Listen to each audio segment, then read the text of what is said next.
Hi, this is Richard Miles with Board Game Authority, and today I'm going to be reviewing Legends of Andor. On the box for Legends of Andor, it says, "Band together, forge the fantasy, live the legend." And that pretty much sums up how it feels to play Legends of Andor. Being equal parts theme and strategic puzzle solving, Legends of Andor packages tabletop adventure storytelling in a well-designed, accessible manner. Legends of Andor is a little bit different than most tabletop board games I've played. Instead of a distinct Euro feel or an Ameritrash feel, it feels a little bit like a role-playing game. And to me, that's kind of what drew me in. Now, as a story-driven adventure game, Legends of Andor strives to take you on a mythical journey, delivering one chapter of your legend each gaming session. And it does this quite well. Beginning with an introductory quest, which are called Legends in the game walks you through the first adventure, giving you a turn-by-turn, play-by-play rundown that teaches you everything you need to know.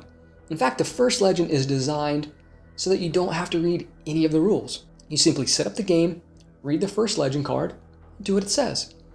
The legend cards tell you everything you need to do. All right, and so here are the legend cards. There are a lot of them. And you just flip the cards and it tells you exactly what to do in the game. They have some flavor text at the beginning to get you kind of into the feel of what you're doing, kind of like a role-playing game. This one says, "The king's scouts could hardly believe their eyes. At last, Prince Thorod had returned and called together the bravest heroes from all regions of Andor." So this is an elegant system that essentially allows the game itself to take over as the role of storyteller or the game master. A legend track monitors the progress of the narrator, which is kind of the in-game storyteller. The narrator triggers different legend cards to be flipped. On occasion, they trigger other certain game effects. But this narrator mechanic is one of the things that you will keep your eye on a lot. If the narrator kind of reaches the end of the story before all the goals are completed, you lose. Sad face. So on the surface, all of this feels like a fun adventure game, and it is. But underneath is a complex puzzle, and this must be solved in order to actually win the game. You will not be able to hack and slash your way to victory in Legends of Andor. In fact, going the route of kill all the things is often going to lead to your premature demise. Legends of Andor it's more elegant than that, and more frustrating, honestly. Successfully completing a legend is no walk in the park. You're taking on the role of a hero after all, and your grit, determination, and prevailing against all odds is precisely what makes you a hero. And this game, it makes it feel like that. You are earning your title of hero. The difficult journey in Legends of Andor, it makes you feel the struggle, that rising up to meet all those challenges. And it also makes you know that not everyone was cut out to be a hero. Now, at times, the puzzle aspect of Legends of Andor is paramount. And it might be easy to focus solely on that, just what you have to do to complete your task, your goal, and kind of allow the story and the theme to dissolve into the background. But the game does a good job of trying to reel you back in. For one thing, the narrator will throw curveballs at you. And there are plenty of plot hooks and story twists that'll jump out at you when you least expect them. And this is, for me, was rather enjoyable and refreshing. The game starts out telling you, here's your goals, and in the middle it says, oh, it was a wild goose chase, here's your actual goals, you're on the other side of the map, you've let things happen.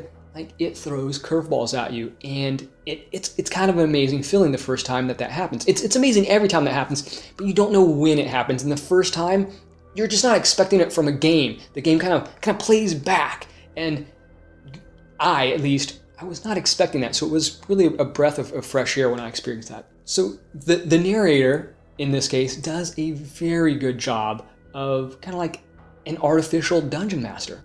All right, let's talk about the rulebook. Legends of Andor comes with a quick start guide, a reference manual, along with the intro adventure.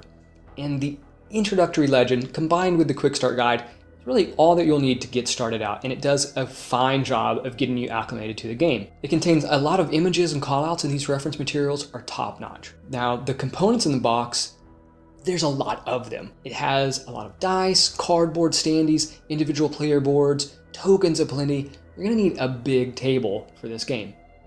Everything is top-notch quality. The double-sided game board is gorgeous, And there's the cardboard pieces they look great. The art is amazing. What about the replay value? Now, there is a decent amount of replay to be had, certainly much more than the price of admission. But Legends of Andor isn't a casual game. This isn't the type of game that you're going to pull out at random when unexpected company comes over. And while a dedicated gaming group isn't 100% necessary to move from legend to legend, but kind of like Tragedy Looper and Time Stories, you at least want some seasoned players that are familiar with the game and who haven't played the legend that you're on to kind of play with you probably most, if not all of the time. And because the game is unforgiving to the point where one wrong move might cost you the entire game, you'll probably end up replaying at least one legend a few times. Here are my final thoughts. There are a few rules in Legends of Andor that will remind you that you are playing a board game and not an honest storytelling adventure game. Sometimes the rules will seem rigid and unnecessary, and they might get in the way of the story you want to tell. This is when you have to keep in mind that Legends of Andor is in fact a board game, and the rules, they have to be a certain way. However, most of the time, the balance between theme and mechanics is well struck, and it serves to keep the players engaged. The game is challenging though. You'll need to give thought to all of your actions, and it might take playing the game a few times before the puzzle aspect really clicks and you start strategically doing things that a hero might not do, might be unheroic, like letting a number of creatures get into the castle. You may want to stop them all from getting into the castle.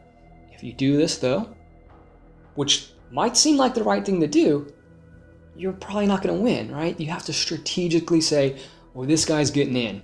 We can afford to let that creature get into the castle because I need to be over here focusing on this other objective. So you're going to have to kind of weigh your actions like that. The board and the bits are really nice, and your player board's equally nice. And all the things that come with it. You can place a shield, a helmet, a falcon, a bow onto your character portrait, and it looks like your character is actually using those items. The helmet fits on the little person's head, the shield goes right over their arm. It looks like they're using the items. And the entire system's just kind of really neat, and it feels kind of like an old school computer RPG gave birth to a board game. So for me, Legends of Andor were certainly enjoyable, and it kept me on my toes the entire game.